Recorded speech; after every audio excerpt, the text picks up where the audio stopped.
min sayyiati a'malina may yahdihillahu fala mudilla lahu. Ni anda sudah sikit. Wa may yudlil fala hadiya lahu. Asyhadu an la ilaha illallah wahdahu la syarika lahu wa asyhadu anna Muhammadan abduhu wa rasuluh. Allahumma salli wa sallim ala sayyidina Muhammad sayyidil mursalin wa ala alihi wa sahbihi ajma'in, amma ba'du. Rabbana zidna ilma warzuqna fahma wa taqabbal minna innaka antas samiul alim wa lakal hamdu ya rabbal alamin. Pertama kali syukur kepada Allah Subhanahu wa taala kerana pada malam ini telah dapat sama-sama kita menunaikan solat maghrib secara berjemaah. Kemudian kita akan sambunglah kuliah kita yang telah lalu, yang telah kita tinggalkan pada bulan yang lepas ya. Ini kali kedua lah ya, setelah beberapa bulan kita tidak berjumpa. Dan kita akan sambung kuliah kita yang bersabit dengan fiqh al-muamalah ya. Ataupun dalam Englishnya disebut sebagai science of human dealing ataupun the law of human dealing. Artinya bagaimana kita nak berurusan sesama kita dalam hak ehwal yang melibatkan harta, kewangan ataupun wang ringgit. Ya. Kerana manusia tak boleh berlepas diri daripada harta sebenarnya. Dan bila sebut harta ni bukan artinya duit berjuta-juta, bukan sekadar itu, tapi segala yang kita miliki daripada harta dunia lah. Baju yang kita pakai harta juga kan. Baik itu bila meninggal seseorang itu, semua harta yang dimilikinya mesti dibahagikan. Oh, kita bagi duit dalam bank je lah, dah kata harta. Every single thing that possess, setiap perkara yang dimiliki oleh si mati, semua kena bagi. Baju yang dia pakai, pinggan mangkuk yang dia miliki di dapurnya, every single thing. Pasal apa? Itu harta kan? Kena bagilah kau. Mana kena uruskanlah semua apa-apa yang dimiliki olehnya daripada harta keduniaan. Daripada al-malbus, apa yang dia pakai, dia panggil malbus. Al-markub, apa yang dia tunggang. Kalau dulu orang tunggang unta, unta lah kenderaan dah maksudnya. Hari ni kereta, motor, hatta kalau dia ada basikal cabuk pun, basikal buruk pun ada nilai tu. Besi buruk orang timbang, kalau sekilo RM3. Kalau basikal tu dah 10 kilo, dah berapa ringgit tu. Ya tak? Al-markub mesti diuruskan. Harta lah tu. Al-malbus, apa yang kita pakai. Al-markub, apa yang kita tunggang. Kenderaan yang kita miliki maksudnya ya. Walaupun sekecil-kecil kenderaan sampailah sebesar-besar kenderaan. Walaupun semurah-murah kenderaan sampai semahal-mahal kenderaan. Itu adalah harta. Termasuk semua ya. Al-maskun, apa yang kita tinggal di dalamnya. Bila dia mati, dia meninggalkan rumah. Kecil je rumahnya, Allah. Kecil tak kecil. Itu harta tu, maskun. Itu istilah-istilah yang ada yang merujuk kepada harta. Maknanya every single thing kita miliki itu adalah harta di dalam syarak ataupun dalam kacamata syarak ya. Jadi kita nak kena ubah persepsi kita. Bila sebut harta, is not bukan hanya duit berbilion, beribu, berjuta ada dalam bank, tapi kesemua yang kita miliki daripada apa yang kita pakai, malbus, apa yang kita gunakan, al-markub, ataupun apa yang kita tinggal di dalamnya, al-maskun, ataupun dalam mungkin ada harta-harta yang baru yang tidak disebutkan oleh ulama terdahulu, pasal hal ni dia berkembang sesuai dengan perkembangan manusia ya.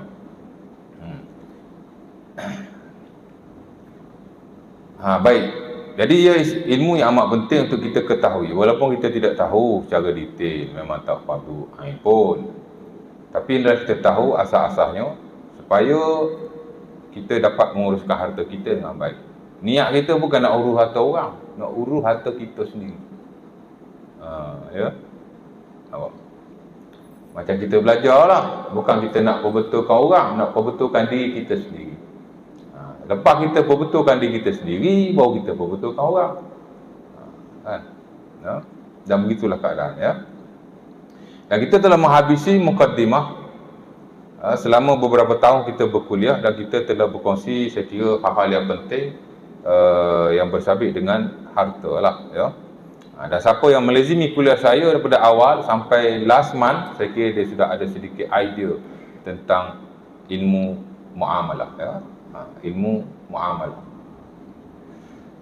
Baik. Dan malam ni insya-Allah taala kita nak masuk bab yang baru ataupun kitab yang baru, dan saya nak bukalah nota saya ni. Mana nota saya ni? Ni dia. Jadi selama kita belajar ni, kita tak belajar kitab yang bab yang betul lah, ya. Kita hanya mukadimah. Tapi dia sudah merangkumi lah, ya. Dan saya kira tuan-tuan telah tahulah, dah ada sedikit idea. Baik.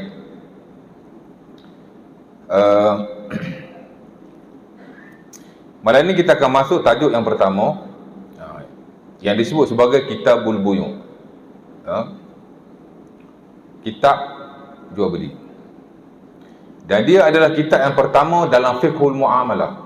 Dalam The Science of Human Dealing, Kitabul Buyu' adalah kitab yang pertama sekali. Sebagaimana Kitabut Taharah, kitab bersuci, adalah kitab yang mula-mula sekali dalam fiqhul ibadah, The Science of Worshipping, maka Kitabul Buyu', kitab jual beli, adalah kitab yang mula-mula sekali dalam fiqhul muamalah. Dulu saya dah bagi general idea. Kita ni ada dua fiqh yang kita kena tahu. Satu fiqh ibadah, satu fiqh muamalah. Fiqh ibadah ni kita dengan Tuhan. Tidak ada kena-mena dengan orang lain secara direct. Mungkin secara tidak langsung adalah hubung kait dengan orang, kan? Tapi the rest adalah kita dengan Allah Subhanahu Wa Taala. Bincang tentang sembahyang, bincang tentang puasa, bincang tentang haji dan bincang tentang zakat.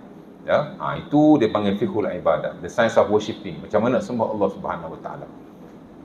Dan mostly dia melibatkan spiritual, kerohanian. Nampak? Dan memang manusia perlu kepada spiritual seumpama ini. Allah Ta'ala suruh kita sembahyang, memanglah dia suruh kita sembah dia, kan? Tapi kalau kita tak sembahyang pun, Allah Ta'ala tak rugi satu sen pun. Tak menambah apa-apa kerajaan Allah dan tak mengurangi apa-apa daripada kerajaannya. Kita baik pun Allah Ta'ala tak untung, kita jahat pun Allah Ta'ala tak rugi sikit pun, kan? Dan Allah Ta'ala sebut dalam hadis kursi, kalau kita belajar hadis 40 Imam Nawawi, hadis diriwayatkan oleh Abu Zar, Sahih Bukhari atau Muslim, di mana Allah Ta'ala kata, kalaulah semua manusia ini jadi baik, dia tidak menambah kerajaanku walau sedikit pun. Dan kalau manusia ini semua jahat, dia juga tidak mengurangi kerajaanku walau sedikit pun. Allah Ta'ala terkaya dan tak perlu kepada manusia sama sekali. Habis itu suruh kita sembah dia buat apa? Pertama, of course lah, kerana kita hamba. Yang kedua, kerana kita perlu ibadah-ibadah seumpama ini. Kita perlu semayang, tuan. Kalau Allah Ta'ala tak syariatkan semayang, apa kita nak isi kerohanian kita? Jadilah kita seumpama orang-orang atau masyarakat-masyarakat lain yang tak ada spirituality. Orang tak percaya kepada Tuhan umpamanya, dia tak ada ibadah. Lepas tu jiwa jadi kosong, tu pergi bunuh diri, terjun dalam sungai, terjun bangunan. Manusia dia mesti ada spiritual untuk diisi dalam badan. Kita semayang, sebagaimana kita perlu kepada makanan untuk jasmani kita, kita juga perlu kerohanian untuk dalaman kita. Kalau kita tak semayang, kita nak isi dalaman kita dengan apa? Itu ada kepentingannya, kan? Jadi ibadah ni amat perlu sekali. Apa bab yang mula-mula dalam ibadah? Taharah. Pasal apa kita belajar taharah, ya? Patut belajar semayang dulu lah. Pasal nak semayang, mesti melalui taharah dulu. Dan tidak sah kita beribadah kepada Allah, especially semayang, kalau badan kita tidak suci, kan? Kecil-kecil tak istinja, dia ambil wudu semayang contohnya. Dia belajar bab semayang, tapi dia tak belajar bab taharah. Contoh lain, saya bagi ni contoh saja. Mungkin tak berlaku, tapi in some circumstances boleh berlaku. Tak sah lah semayang dia di sisi majoriti para ulama. Walaupun ada ulama kata tak basuh kencing pun sah semayang, umpama yang standard dalam mazhab Hanafi. Selagi mana air kencing itu tak pergi jauh, duduk kat ujung kemaluan saja, dia kata tak apa, tidak wajib di sisi mereka. Adapun majoriti kata wajib. Jadi didahulukan bab itu di atas kepentingan-kepentingan tertentu especially untuk nak mengesahkan ibadah kita kepada Allah Subhanahu Wa Taala. Kesianlah kita kalau buat ibadah tidak sah, dan Allah Taala tidak terima kalau ibadah kita tidak mencukupi syarat-syaratnya. Itu ibadah. Didahulukan fiqh taharah di atas kepentingan-kepentingan tertentu. Sama juga dari sudut fiqh muamalah, satu ibadah.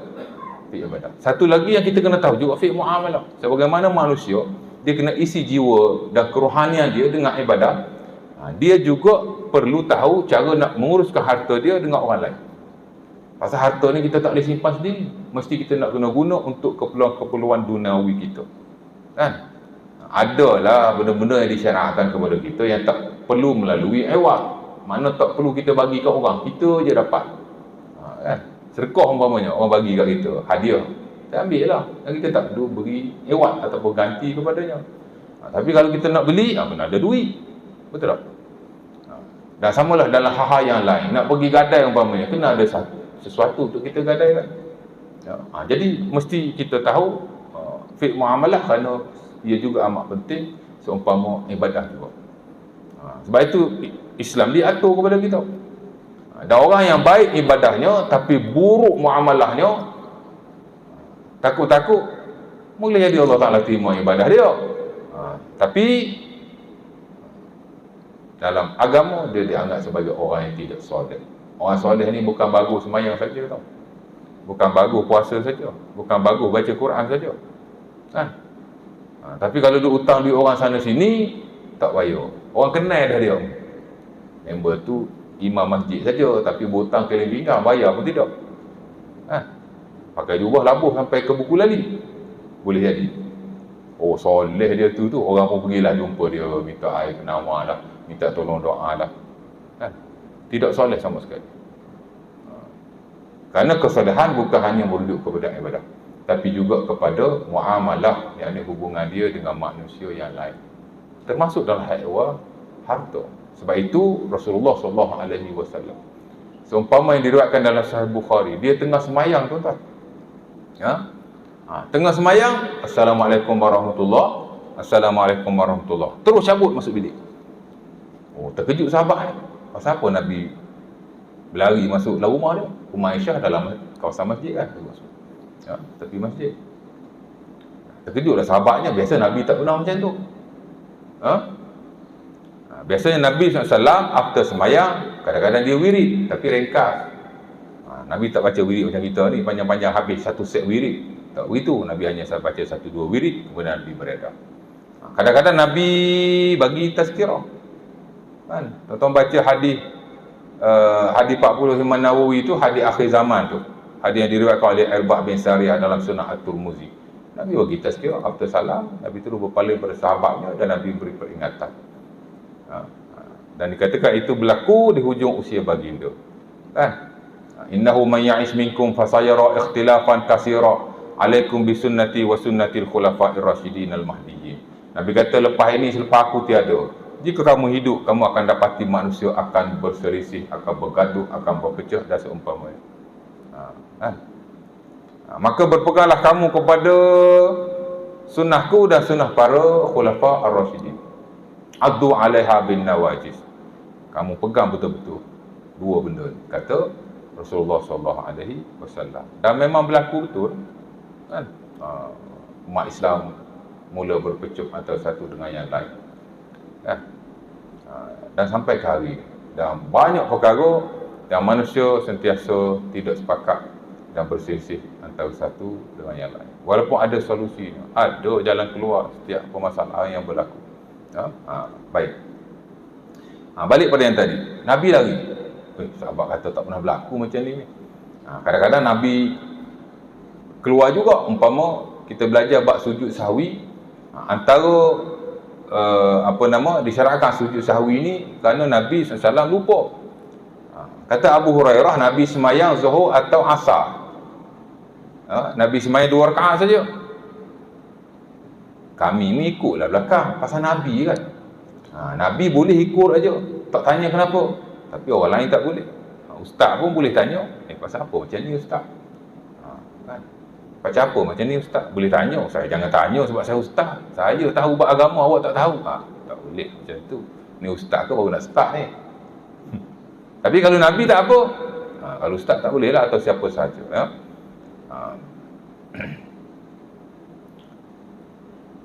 Nabi semayang belakang sahabat 2 rakaat Zuhur atau Asar. Ya? 2 rakaat tuan. Nabi bagi salam. Kemudian Nabi terus bangun, pergi ke belakang masjid, pergi di pintu masjid, dan Nabi bersandar di situ. Sehingga kata Abu Hurairah, ka'annahu ghadban, kami lihat Nabi ni macam marah, macam tak selesa. Yalah Nabi, aku semayang ni 2 ke 4, macam itulah, Nabi lupa. Dan sahabat pun pergi tanya. Hak tanya tu dia panggil Zulyadain. Dia tangan panjang, tangan dia panjang. Dia panggil Zulyadain.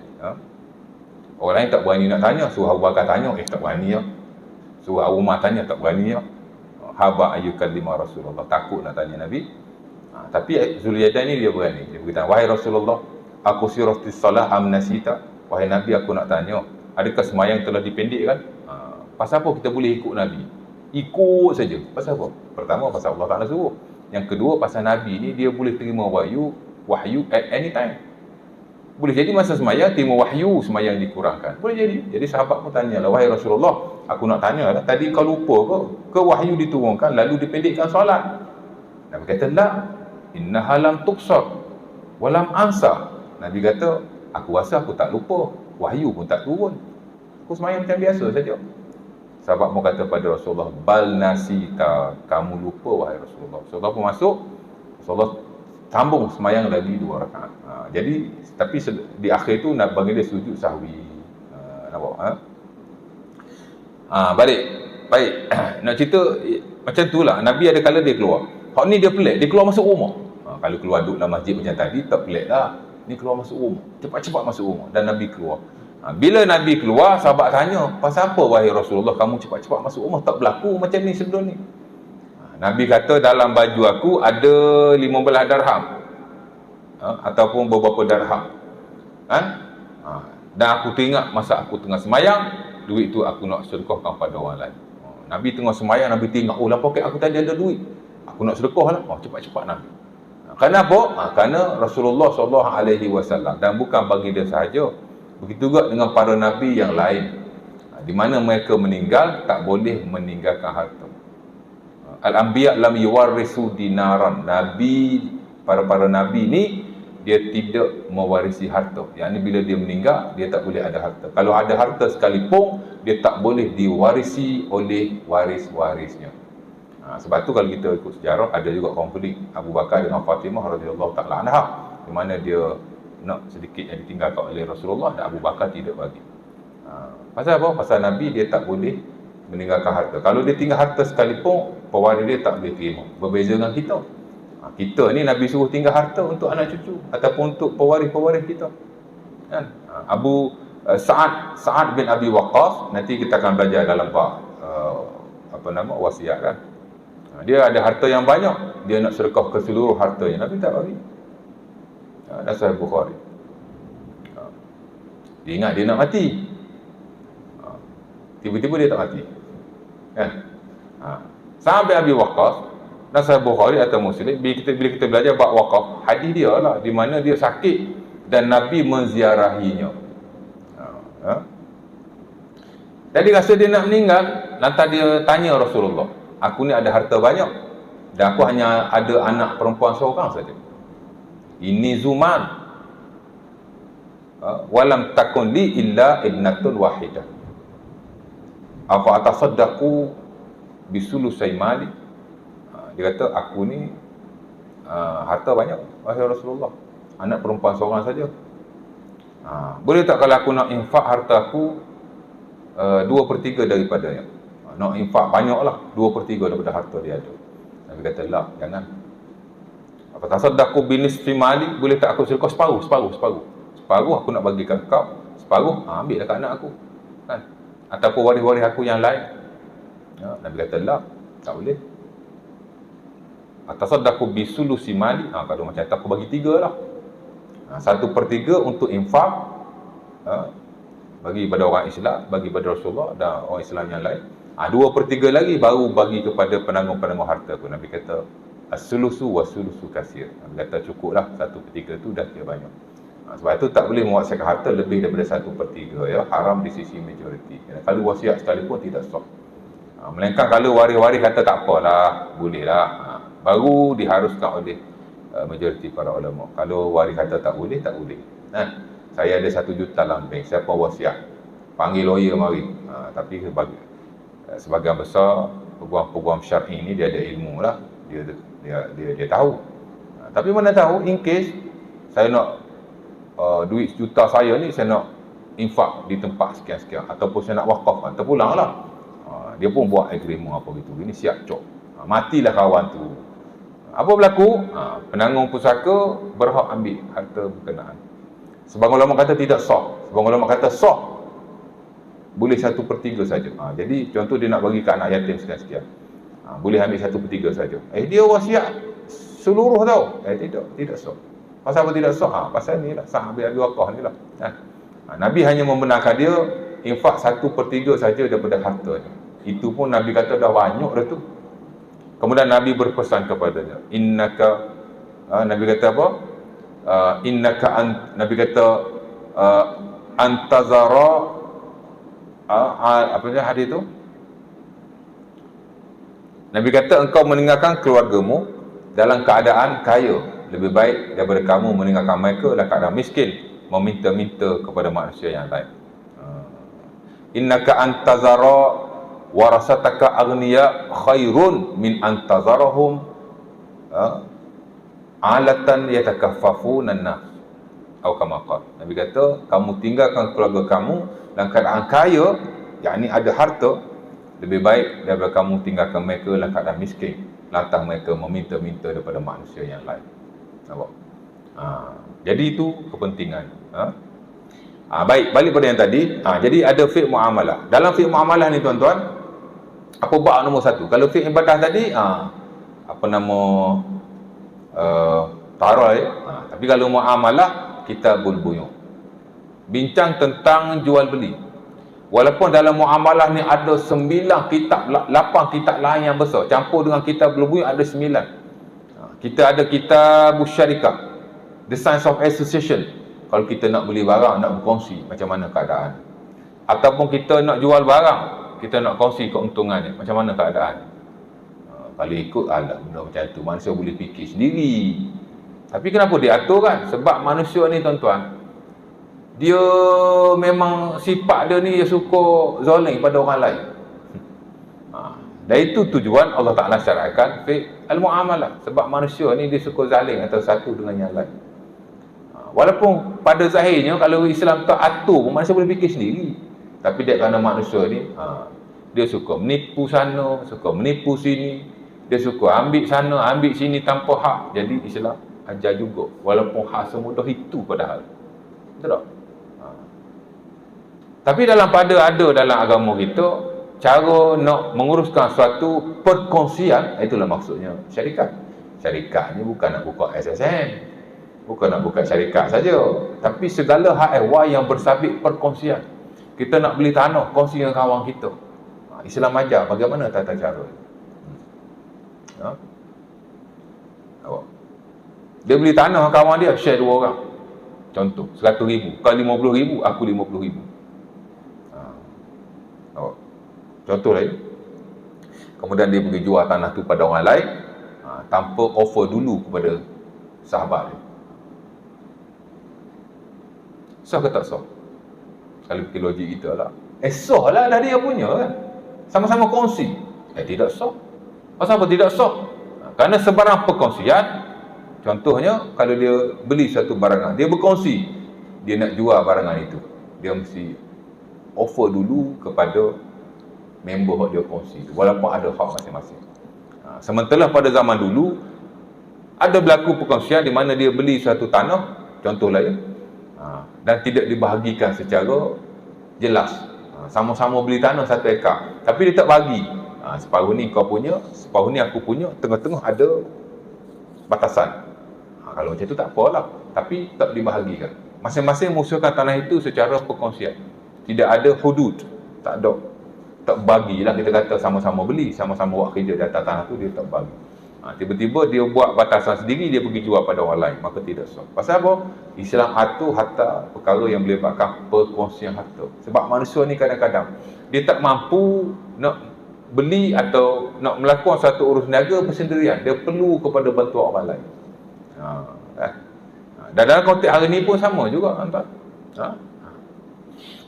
Dan begitulah dalam hak ewan muamalah yang lain. Sebab itu ada juga yang disebut sebagai babud doman, bab doman, bab jaminan ni. Hari ni kita nak beli kereta umpamanya, atau nak beli motor, atau nak buat satu pinjaman. Kadang-kadang kita tak mampu. Apa yang bank nak? Ada penjamin tak, dia kata? Kita boleh ingat, penjamin ni daripada Orientali Barat kot. Ataupun daripada sektor yang diperkenalkan oleh pemacu-pemacu ekonomi terdahulu. Tidak. Dalam Islam dah ajar dah. Kita boleh bantu orang dengan jamin. Sebab tu bila kita jamin orang, kita juga bertanggungjawab untuk nak pastikan orang tu melaksanakan tanggungjawab dia. Kalau dia hutang, dia kena bayar lah. Kalau dia tidak bayar, yang tu bank pergi cari penjamin tu, kan? Pasal apa? Pasal memang ada dalam Islam pun. Baik. Ada 8 bab yang lain. Kita ada kitabus syarikah, maknanya perkongsian harta antara kita dengan orang lain. Boleh jadi kita berkongsi bersendirian, berdua, boleh jadi. Boleh jadi kita berkongsi lebih daripada 2 orang. Boleh jadi. Tak ada hak. Tapi perkongsian lain, termasuk juga bila kita nak membuka satu perusahaan, kita berkongsi sama kita.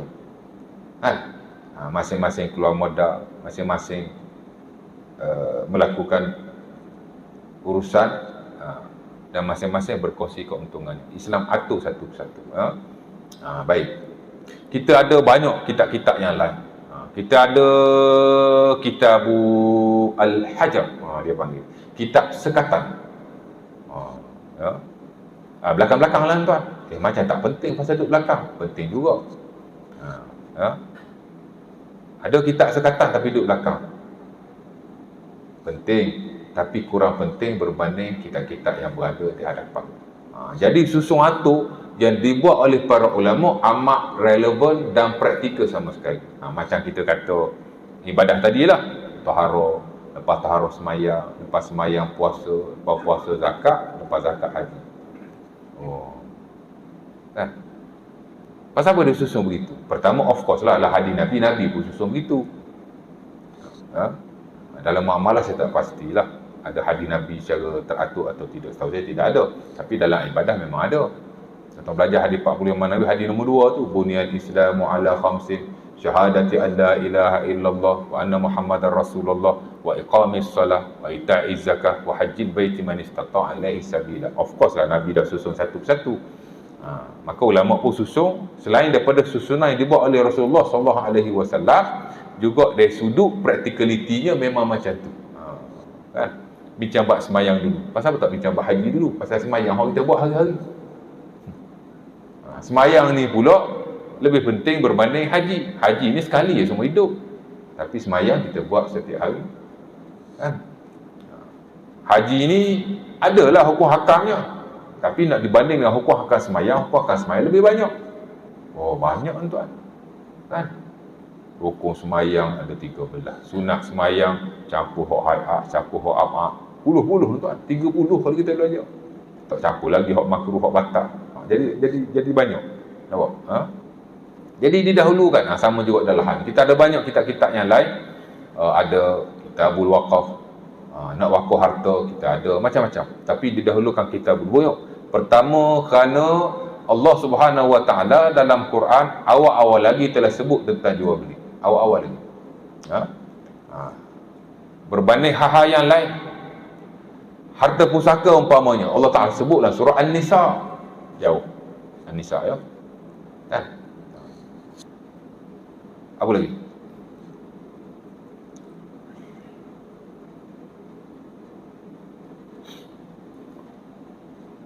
Dan begitu ada hal yang lain. Tapi bab jual beli Allah Taala sebut awal. Surah Al-Baqarah telah disebutkan.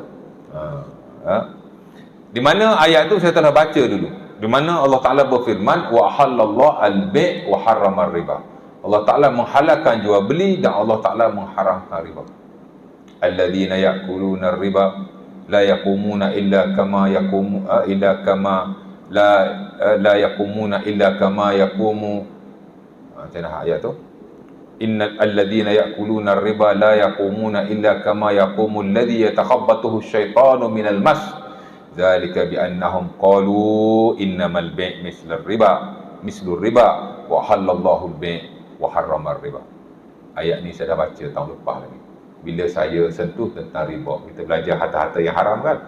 Antaranya adalah harta yang terhasil daripada riba. Ya. Ini pun benda yang menghantui umat Islam sebenarnya. Harta saya sendiri pun tuan, kita ni memanglah of course lah banyak dosa, tak dinafikan. Mana ada manusia tak ada dosa? Nabi je. Kan? Itu pun masih ada kesilapan kecil. Ulama sepakatlah para nabi tak buat dosa besar. Tapi ulama tak sepakat dosa kecil ni nabi buat tak. Ulama tak sepakat, walaupun majoriti kata dosa kecil pun nabi tak buat. Nabi-nabi lah ya. Tapi kesilapan yang kecil ada dilakukan pasal mereka ni manusia. Exactly human. Nabi ni.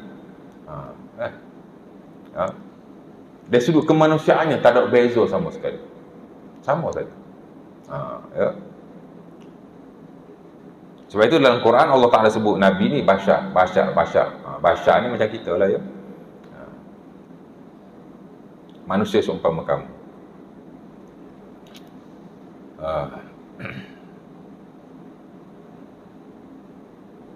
Kat mana tadi? Lupa. Korek telinga dah lupa dah. Sebelum cakap Nabi ni saya cakap apa? Saya nak cakap apa sebenarnya? Apa poin saya tu? Sebelum cakap Nabi cakap apa tadi? Baik, tak apalah. Balik ayat tu balik. Surah Al-Baqarah, saya sebut dulu riba kan, harta-harta yang haram. Salah satunya ialah riba. Kita bincang lama, 2-3 kuliah saya sentuh pasal riba. Pasal kita belajar dulu dalam muqaddimah, harta yang halal, harta yang haram. Sebab tu muamalah ni tuan-tuan, bukan muamalah sajalah. Apa-apa ilmu yang kita ajar, dalam muqaddimah tu sendiri dah ada basic idea tentang ilmu yang kita nak bincangkan. Sebab itu di universiti tuan-tuan, bila kita nak ajar satu subjek, mana ada pensyarah terus mengajar subjek berkenaan. Dia mesti ajar dulu introduction to that knowledge. Mesti ajar mukaddimah dulu. Pasal mukaddimah ni dia penting. Dia sudah merangkumi idea-idea umum tentang satu ilmu yang nak dipelajari. Contoh dalam mukaddimah saya dulu kita ada bincang harta yang halal, harta yang haram. Bahkan kalau dia tak duduk di kuliah saya, mungkin dia duduk daripada awal dulu sampai semalam saja, sampai last month. Lepas tu dia pindah, tak duduk di kuliah saya. Saya kira dia sudah ada basic tentang muamalah. Dan saya kira sebahagian fardu ain dia telah habis, telah okey. Pasal kita dah bincang banyak hal sebenarnya. Antara kita bincang itu ialah harta-harta yang haram. Banyak kita bincang. Tak kurang daripada 10. Salah satu ialah harta yang terhasil daripada riba. Ini kadang-kadang benda yang menghantui umat Islam. Kadang-kadang kita duk fikir macam saya sendiri pun. Saya ni sebenarnya ajar fiqh muamalah ni bukan berminat sangat pun. Saya tak apa suka. Of course lah dia bukan bidang saya. In spesifik lah. Bidang saya fiqh ibadah.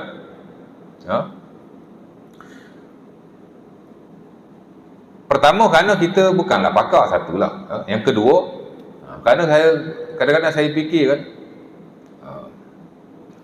banyak benda yang kita masih gagal sebenarnya. Tuan-tuan buka lah di YouTube, tuan-tuan tengok Dr. Zaharuddin cakap dalam hak awam muamalah di peringkat nasional. Apa yang berlaku? Riba masih belum dapat diselesaikan. Sebab itu bila kita lihat antara konvensional dengan Islamic financial, bukan kata Islamic, bukan kata konvensional mengatasi Islamic sekadar mengatasi begitu, tidak, jauh ditinggalkan.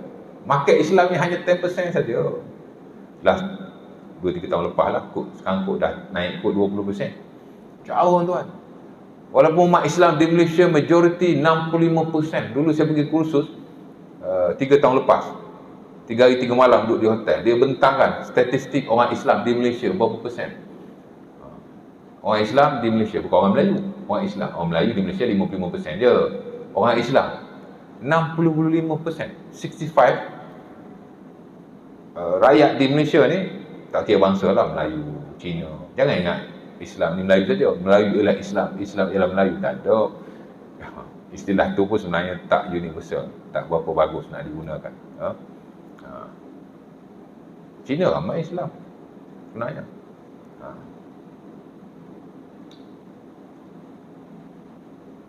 Orang Cina di Malaysia ada 5 atau 6 juta, macam tu lah ya. Orang Islam pun ramai, walaupun tak sampailah, taklah ramai sangat, tapi ratusan ribu jugalah, saya ingat almost 1 million. Chinese di Malaysia adalah Muslim.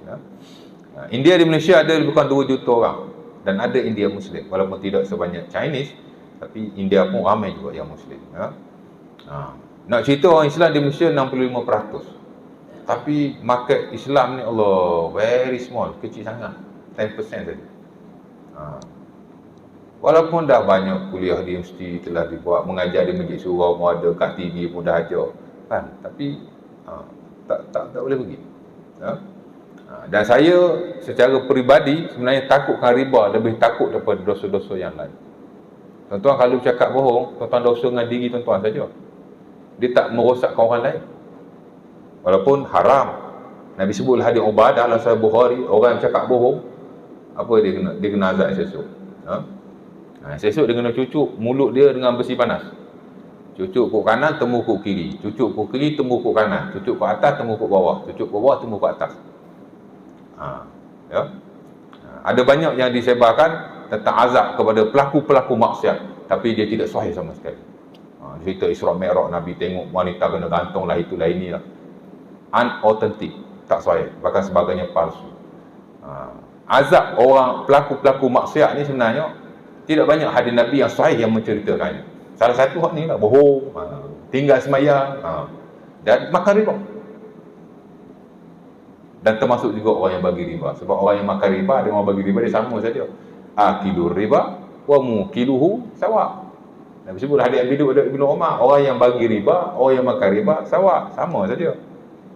Kalau dia dosa satu bakul, kita pun dosa satu bakul juga. Tak ada beza kan. Jadi kalau kita bohong umpamanya, dosa okey jugalah ya. Mana kata bukan okey, mana kata dosa kita je. Dan dia tak boleh merosakkan orang lain lah. Apa ada juga bohong yang boleh rosakkan orang lain. Bohong dari sudut agama umpamanya, dia boleh rosakkan orang. Tapi kalau kita sembang kawan kita, semalam aku pergi Taiping, aku buat tu buat ni, dia tak buat pun, mudarat tak kawan kita? Tak mudarat. Sebahagian pembohongan dia tak mudarat, melainkan hanya dosa ke atas orang yang melakukan. Dan begitulah dosa-dosa yang lain. Tapi dosa riba dia meruntuhkan civilization, dia meruntuhkan. Hatta Allah Subhanahu Wa Taala sebelum mengharamkan riba, Allah Taala bagi tahu dulu hancurnya umat terdahulu, especially Banu Israel. Banyak sebablah dia hancur tu, tapi antara sebab besar dari sudut ni masyarakat dia ialah dia mengamalkan riba. Sebab itu Allah Taala tidak mengharamkan riba secara sekaligus ya. Dia mengharamkan secara bertahap-tahap. Pertama Allah Taala sebut perbezaan antara riba dan sedekah. Yang kedua Allah Taala beritahu tentang riba, dia dihancurkan oleh Allah kerana dia dilakukan oleh Bani Israel. Kemudian yang ketiga Allah Taala apa yang Allah beritahu? Allah Taala beritahu riba dia ada dosa yang besar. Tapi sebelum tu tidak diharamkan lagi. Atas sebagian sahabat ada melakukan riba, especially riba-riba jual beli dah ya, pasal bukan riba hutang, riba jual beli. Kemudian yang keempat baru Allah Taala haramkan riba. Dia lebih kurang macam arak lah. Arak tak diharamkan secara sekaligus, dia bertahap-tahap ya. Nampak? Jadi market Islam di Malaysia walaupun dah 30 tahun ada, hari ni walaupun bank bukan Islam tuan-tuan, keluarkan produk-produk Islam. Malah dalam market Islamic banking dia dapat title number 1. Sebagai contoh Ho Leong Bank. Saya tanya, Ho Leong Bank orang Islam ke? Dia punya owner Ho Leong Bank. Confirm lah Cina. Nama pun Ho Leong. Tapi kalau orang Islam nak letak nama Ho Leong pun tak salah. Tidak berdosa. Tak berdosa pun makruh lah ya, nama tak elok. Nama orang bukan Islam kan. Nama orang Cina. Tapi nak cerita dia bank bukan Islam lah. Tapi dalam market insurans, takaful yang dikeluarkan, dia dapat iktirafan oleh agensi kewangan di peringkat nasional lah ya. hatta diberi anugerah oleh bank negara. Servis paling bagus, dana paling cekat diuruskan. Ya. Sebab tu saya ambil insurans takaful di Hong Leong. Bukan nak promote Hong Leong ni, tapi nak bagi tahu, dia baru saja keluarkan produk Islami dari sudut insurans. Arah kata at-ta'min, tapi dia orang kata apa, berada di sehadapan. Pasal apa? Contoh. Jadi isu dia bukan yang buat tu orang Islam, tak, bukan Islam. Isu dia kita sendiri, kesedaran kita tu macam mana. Islamic Financial telah diasaskan sejak tahun 1980-an lagi, seawal dibina tabung haji.